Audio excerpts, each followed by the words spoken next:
नान्यं गुणेभ्यः कर्तारं यदा द्रष्टानुपश्यति गुणेभ्यश्च परं वित्ति मद्भावं सोऽधिगच्छति गुणानीतानतीत्यत्रिं देही देहसमुद्भवान् जन्म मृत्युजरा दुःखैर्विमुक्तोऽहमृतमश्नुते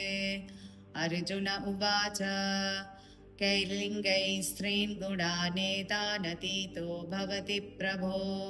किमाचारः कथं चैतान् स्त्रीन् गुणानतिवर्तते श्रीभगवानुवाच प्रकाशं च प्रवृत्तिं च मोहमेव च पाण्डव न द्वेष्टि सम्प्रवृत्तानि न निवृत्तानि काङ्क्षति उदासीनवदासीनो गुणैर्यो न विचाल्यते गुणा वर्तन्त इत्येवं योऽवतिष्ठति निङ्गते समदुःखसुखस्वस्थः समलोष्टास्मकाञ्चनः तुल्यप्रिया प्रियो धीरस्तुल्यनिन्दात्मसंस्तुतिः मानापमानयोस्तुल्यस्तुल्यो मित्रारिपक्षयोः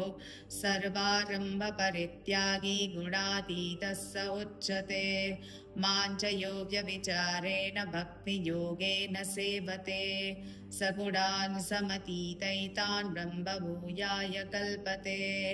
ब्रह्मणो हि प्रतिष्ठाहम् अमृतस्याव्ययस्य च शाश्वतस्य च धर्मस्य सुखस्यैकान्तिकस्य च